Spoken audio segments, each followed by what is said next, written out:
Good morning, students. I am Shailendra Chaurasia, Visual Economics from Kendriya Vidyalaya, Kota number 2, Jaipur region. In this class, we are going to discuss about the next part of the chapter, Development, Part 2, from the book Understanding Economic Development, Social Science. Okay.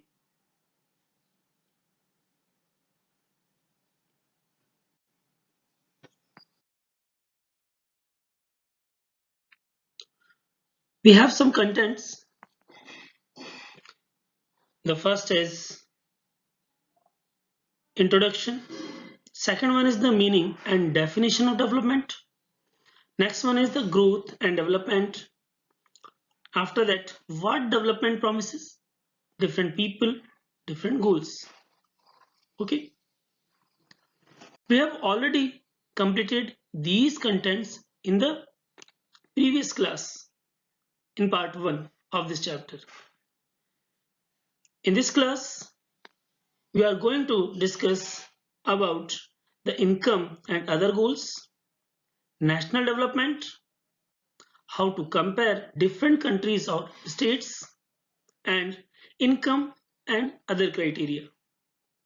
Okay, now we start the chapter.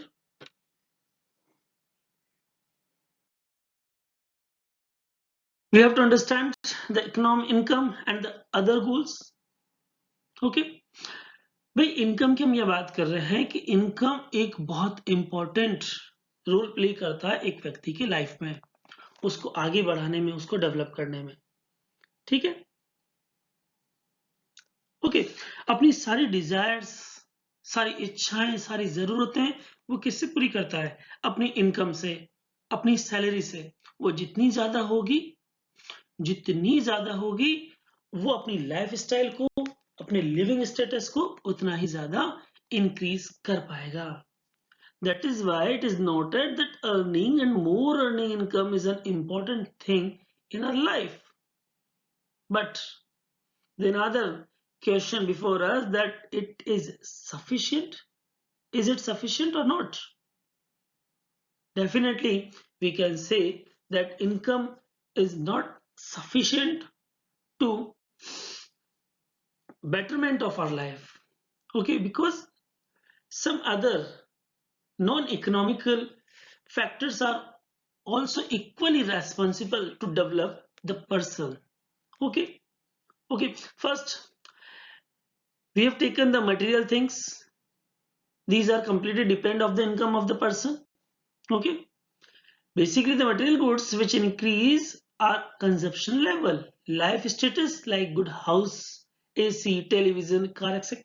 हम जानते हैं ना कि हमारे पास पैसे होंगे तभी तो इनको खरीद पाएंगे, और ये सारे हमारे फिजिकल वेलफेयर को बढ़ाते हैं, हमारे सोसाइटी के स्टेटस को अच्छा बनाते हैं, हमें ऊंचा बनाते हैं. Okay, but in spite of these availability of these material things, if we do not have the some required non-material things, we cannot say that we are developed. Okay, some examples are there: equal treatment, freedom, security, respect of others, friendship, job security, job regularity, working atmosphere, dignity and society. भाई ये ऐसे non material things हैं जिनको हम कभी भी income में या मनी में मेजर नहीं कर सकते. हमारे साथ अगर सोसाइटी में और राष्ट्र में इक्वल ट्रीटमेंट नहीं है, डिफरेंस किया जा रहा है, तो ऐसे केस में हम नहीं कह सकते कि हमारी सोसाइटी डेवलप है, हम डेवलप है. ठीक है, हम पिछले पार्ट में डिस्कस करके आए फ्रीडम के बारे में कि whatever we want to do in the society and for the nation, but we are not free to do whatever we want.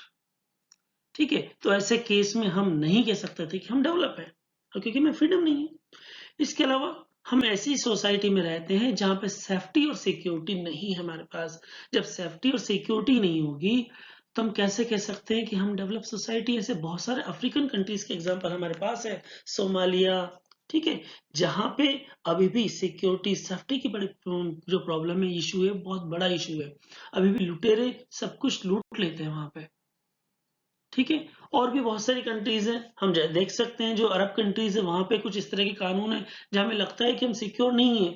ठीक है, तो हम इन चीजों को देख सकते हैं यहाँ पे।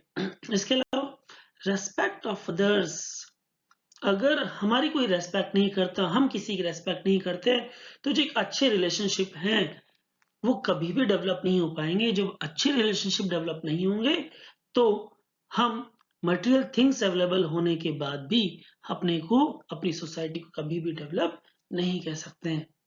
ओके, नाउ फ्रेंडशिप बहुत इंपॉर्टेंट चीज है। ठीक है, हम इसको कभी भी नकार नहीं सकते हैं, क्योंकि फ्रेंडशिप नहीं है और सब कुछ है, तो ऐसे केस में भी हम कभी भी डेवलप नहीं होंगे। ठीक है, और इसीलिए हम देखते हैं कि अलग अलग कंट्रीज के जो नेता हैं, लीडर हैं, वो दूसरी कंट्री के लीडर्स के साथ में अपनी पर्सनल फ्रेंडशिप भी रखते हैं। ठीक है, और इसीलिए वो उसी के बिहाफ पे फिर आगे जितने भी इकोनॉमिक ट्रेड वगैरह उसको आगे बढ़ाते हैं। जॉब के केस में मान चलें कि एक व्यक्ति को बहुत अच्छी सैलरी मिलती है लेकिन जॉब सिक्योरिटी नहीं है, कभी भी उसे उसकी नौकरी से निकाला जा सकता है। तो ऐसे केस में हम कहेंगे कि वो डेवलपमेंट नहीं है। इसी तरह जॉब रेगुलरिटी, वर्किंग एटमॉस्फेयर बहुत अच्छा नहीं है। ठीक है, एटमॉस्फेयर ऐसा है जो हमारे हमारे लायक नहीं है। हमें अच्छी फीलिंग नहीं आती। इस तरह का एटमॉस्फेयर कई बार वुमेन्स को फेस करना पड़ता है, उसकी वजह से उन्हें उनकी जॉब की प्रॉब्लम उन्हें देखनी पड़ती है, वो प्रॉब्लम में आ जाती है।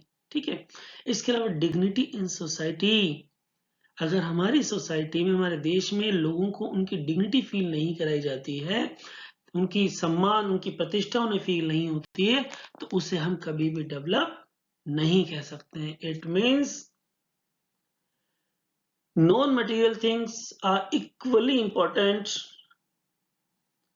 with the material things for the development of the country as well as person and people.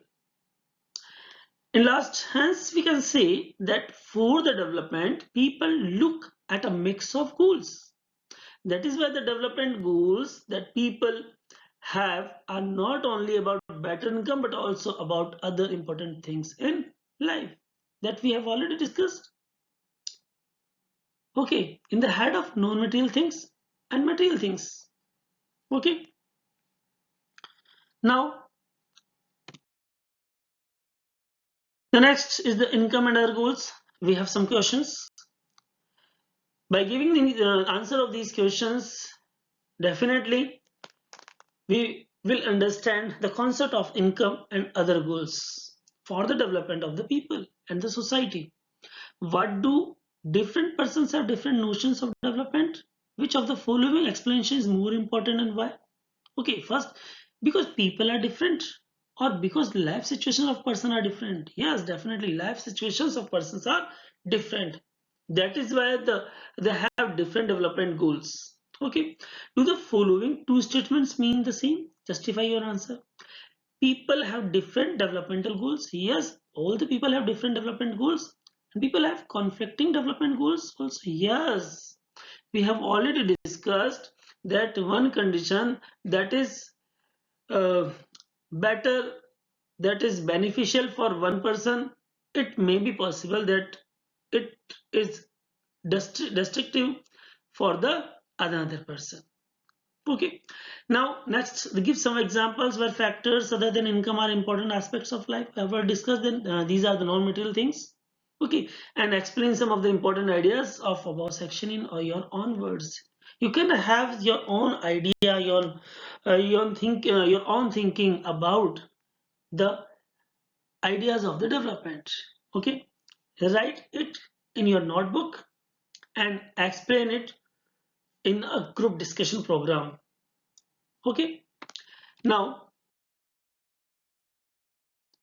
we have to understand the topic is the national development. Okay, the question is there that what is national development? Okay, the development is belongs to the nation, to the country, to the economy. That is the national development. Okay.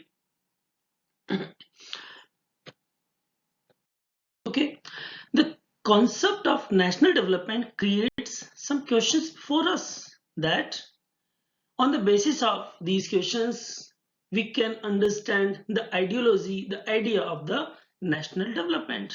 The first question is, can all the ideas of development be considered equally important?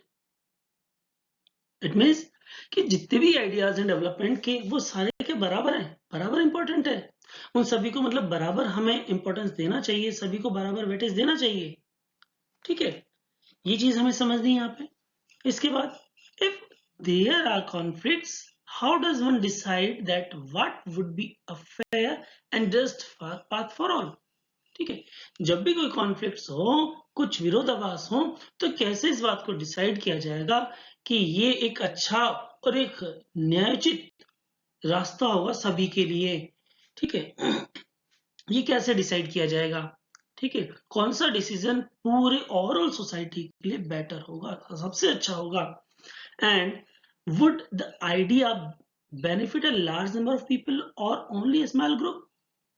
ठीक है, यहां भी हमें समझना होगा कि जो development के लिए आइडियोलॉजी यूज की जा रही है, वो आइडियोलॉजी क्या किसी एक स्मॉल ग्रुप के लिए सही है, या फिर जितने भी लोग हैं उनमें से अधिकांश के लिए सही है? ठीक है, ओके, हम यहाँ पे एक एग्जांपल ले सकते हैं बहुत, कि हम देखते हैं कि अलग अलग कंट्रीज ने, मतलब वर्ल्ड के अधिकांश देशों ने अपने यहाँ पे लोकतंत्र को या डेमोक्रेसी को एक्सेप्ट किया है। क्यों किया, बताइए आप। हम क्यों कह सकते हैं यहाँ पे कि democracy is the better way of the development of the people of the country? क्यों कह सकते हैं हम इसलिए कह सकते हैं क्योंकि उसमें जो गवर्नमेंट बनती है, जो एडमिनिस्ट्रेशन बनता है, वो अधिकांश लोगों द्वारा बनाया जाता है, उसमें large number of peoples involve होती है, ना कि small group of the people.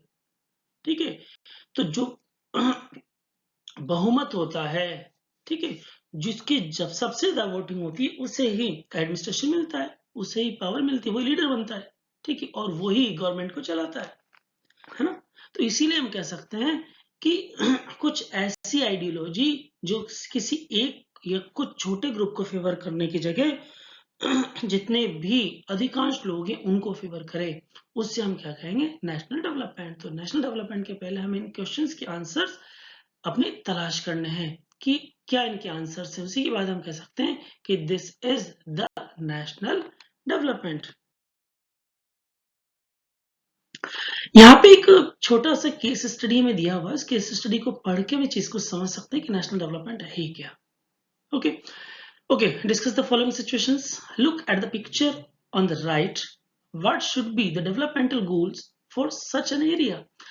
इसके बारे में हम पहले से देख चुके हैं कि इस एरिया के लिए डेवलपमेंटल गोल क्या होगा। क्या गवर्नमेंट को इन्हीं के बारे में सोचना चाहिए डेवलपमेंट के लिए, जिनका हो चुका है, या इन लोगों के बेटरमेंट के लिए भी गवर्नमेंट को सोचना चाहिए, है ना, कि they are not able to fulfil their basic needs, कि इनकी बेसिक नीड्स भी पूरी नहीं कर पा रहे हैं।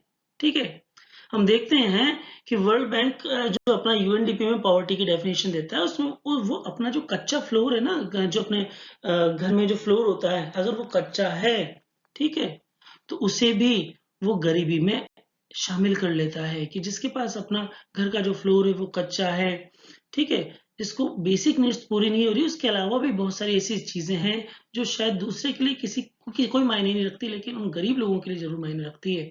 ठीक है, इसलिए वो चीज भी यहाँ पे इक्वली इंपॉर्टेंट है।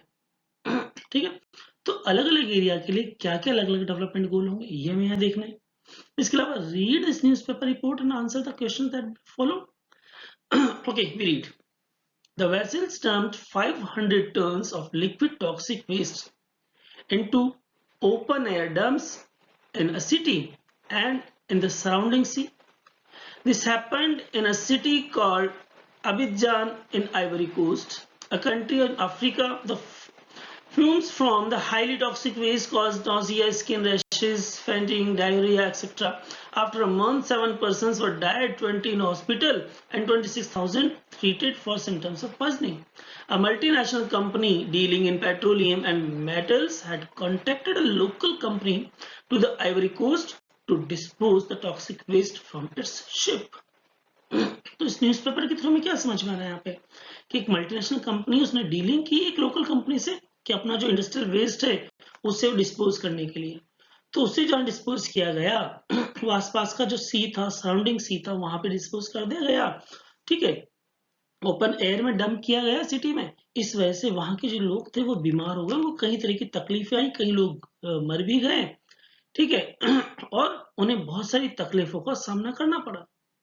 अब कुछ क्वेश्चंस उनके थ्रू हम समझ सकते हैं यहाँ पे। Who are the people and who benefited and who did not. भाई ऐसे कौन से लोग हैं जिनको बेनिफिट हुआ और ऐसे कौन है जिनको नहीं हुआ। हम बिल्कुल आसानी से समझ सकते हैं। जो मल्टीनेशनल कंपनी है और जो लोकल कंपनी है, कॉन्ट्रैक्टर है, उन दोनों को तो बेनिफिट है, लेकिन जो बाकी जो लोग हैं जो आसपास रहते हैं उनको कोई बेनिफिट नहीं है। Even they are suffering from the negative externality.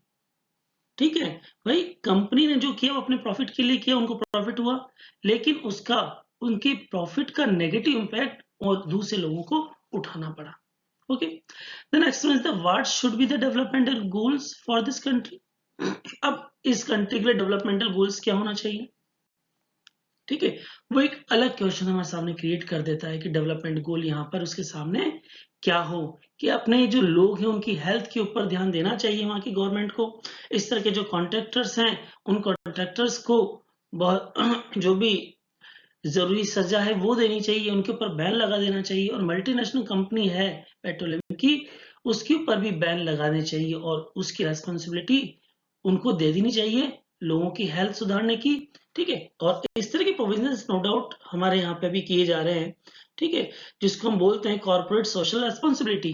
ठीक है, कि ये जो लोग मल्टीनेशनल कंपनीज हैं, ये जो अदर प्राइवेट सेक्टर्स हैं, ठीक है, ये पब्लिक सेक्टर की कंपनीज हैं, ये CSR के तहत कुछ पैसा, ठीक है, अपनी सोसाइटी के डेवलपमेंट के लिए, एनवायरमेंट के डेवलपमेंट के लिए स्पेंड करेंगी। ठीक है, तो वो किया जा रहा है, तो वो भी एक डेवलपमेंट गोल है, no doubt. And the last question is what can be some of the developmental goals for your village, town और लोकेलिटी। अब हम समझ सकते हैं हमारे आसपास का एरिया, अपनी लोकेलिटी को देख के, अपने गांव को देख के, कि हमारे यहाँ पे किस तरह का डेवलपमेंटल गोल हो सकता है। Clear? Now we will discuss the how to compare different countries और states। कि ऐसे कौन सा तरीका है कि हम जिसके थ्रू अलग अलग कंट्रीज को और स्टेट्स को कंपेयर कर सकते हैं। ठीक है, basically there are 3 indicators to compare the different countries and states. The first is the common indicator, common factor is the national income. Easily we can say the states or countries having more national income is more developed.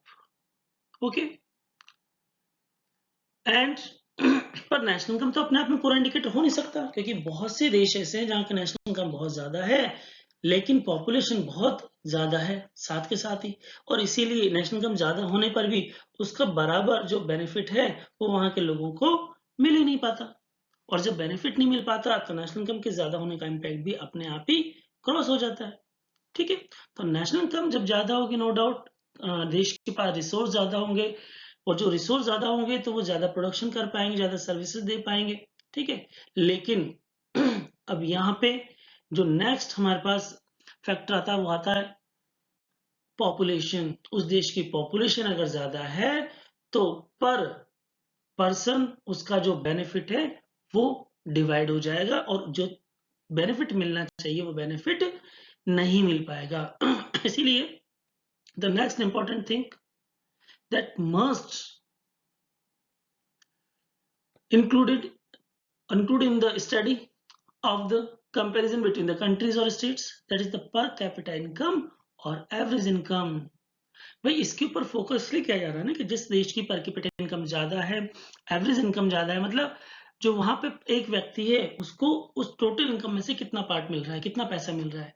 ठीक है, वो अगर ज्यादा होगा तो ऐसे case में कह सकते हैं कि वो अपने वेलफेयर को, अपने फिजिकल वेलफेयर को अपना बढ़ा सकता है, अपनी क्वालिटी ऑफ लाइफ को इम्प्रूव कर सकता है। ठीक है, अगर उसकी एवरेज इनकम ज्यादा है, इसका मतलब हम एक तो नेशनल इनकम के बेस पे कंपेयर कर सकते हैं स्टेट्स और कंट्रीज को, दूसरा हम पर कैपिटा इनकम या एवरेज इनकम के बेस पे कंपेयर कर सकते हैं, ठीक है। अच्छा, पर एक क्वेश्चन यहाँ पे हमारे सामने आता है, यहाँ पे आप समझ सकते हैं इस चीज को कि क्या पर कैपिटा इनकम भी सफिशिएंट है इस चीज को बताने के लिए कि पर्टिकुलर स्टेट और country is more developed than the other? No, because by this table we can understand it proper. Okay, suppose in country A, first person having 9,500 rupees, second person is having 10,500 rupees, third person 9,800, fourth person is 10,000, and the fifth is the 10,200. This is the monthly income for 5 type of different persons. But easily we can understand that there is no very much difference between the minimum income and maximum income of these persons. Maximum is the 10,200 and minimum is the 9,500. There is difference between only 700 rupees. Okay, when we calculate the average of all the 5 persons, we got the 10,000 rupees. Okay, it means the average income for the country is 10,000, and the difference between the 10,000 and personal income is very much low and not much more. But for the country B, first person is earning 500, second is also earning 500, third is also earning 500, and fourth is also earning 500. But the fifth person earning 48,000 and the average income is same. It means for country A and for country B, the average income is same for both of the countries. Then how can we determine that both of the countries having equal, or the people living in those countries getting equal benefits from the country, from the nation and economy? No, we cannot ensure the equality between both of the countries. That is why it will be ensured by the distribution of income. We can compare the countries and states on the basis of distribution of income. As much as equal distribution of income is there, the countries or states will be equally developed. Okay, that is why the distribution of income is more important than the national income as well as the per capita income or average income of the country or the state. Okay,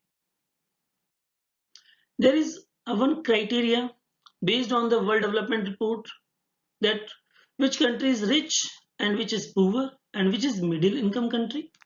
Okay, on the basis of this criteria given in the US dollar per capita income per annum, a rich country is having $12,056 and above. Okay, but between the $955 US dollar greater than and the less than $12,056 US dollar. But for the poor and low income country, a country having 955 US dollar and less. Okay, this is the criteria given by the World Development Report of 2017.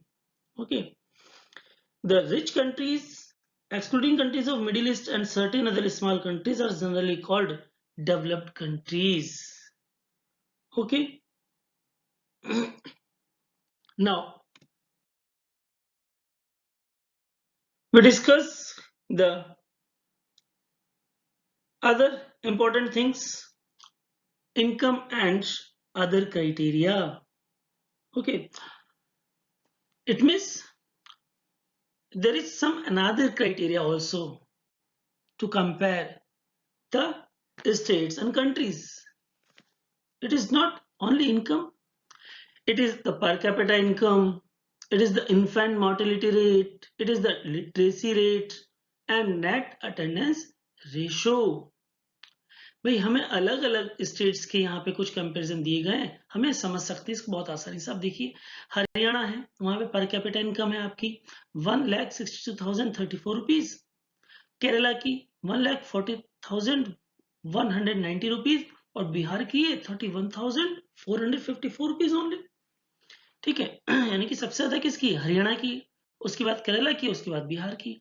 मतलब केरला यहाँ पे income, per capita income के basis पे सबसे ज्यादा develop कहा जाएगा और सबसे ज्यादा जो बैकवर्ड कहा जाएगा वो बिहार कहा जाएगा। ठीक है, पर कुछ अलग इंडिकेटर्स हैं जो हमें अलग चीज समझाते हैं। क्या समझाना चाह रहे हैं अलग जो इंडिकेटर्स हमें वो ये समझाना चाह रहे हैं कि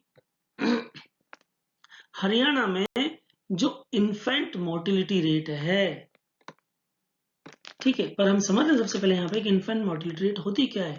it indicates the number of children, it indicates the number of children that die before the age of 1 year as a proportion of 1000 live children born in that a particular year. मतलब कि एक साल में 1000 जो जीवित जन्म होते हैं उनमें से कितने बच्चे एक साल पूरा करने के पहले ही एक्सपायर हो जाते हैं, वही क्या कहलाएंगे, इन्फेंट मोर्टिलिटी रेट कहलाएगी। ठीक है, इसका लिटरेसी रेट क्या है, लिटरेसी रेट है it measures like proportion of literate population in the 7 and above age group, यानी कि 7 साल और उससे ऊपर के लोग कितने लोग लिटरेट हैं, कुछ भी पढ़ना लिखना जानते हैं। जितने ज्यादा लोग होंगे वही हमारी लिटरेसी रेट को रिप्रेजेंट करेगा। और उसके बाद हम देखें नेट अटेंडेंस रेशियो, मतलब is the total number of children of age group 14 and 15 years attending school as per percentage of total number of children in the same age group, यानी कि एक पर्टिकुलर एज ग्रुप में से कितने बच्चे हैं जो 14 और 15 इयर्स तक स्कूल अटेंड करते हैं, वो उनका नेट अटेंडेंस रेशियो होगा। ये भी इनकम के अलावा अदर जो क्राइटेरिया है उसमें शामिल होते हैं कि कोई भी स्टेट या कंट्री कितना डेवलप है। Okay, let we start to understand.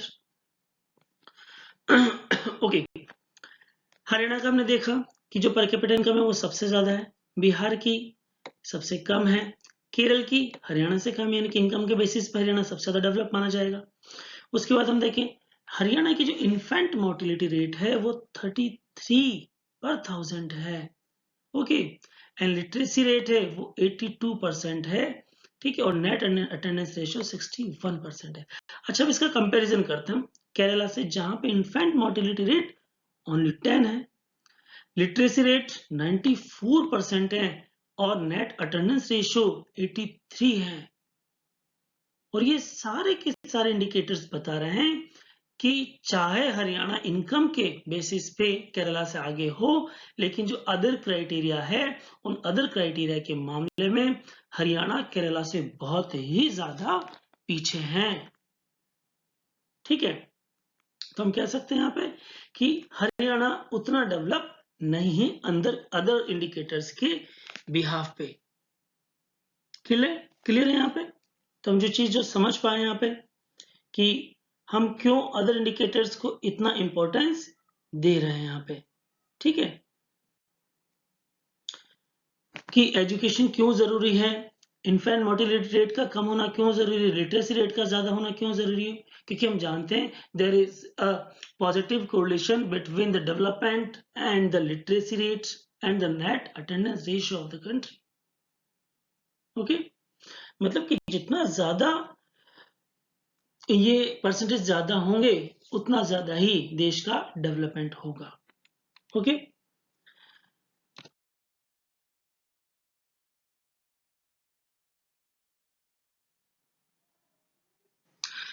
This is all about for today's topic.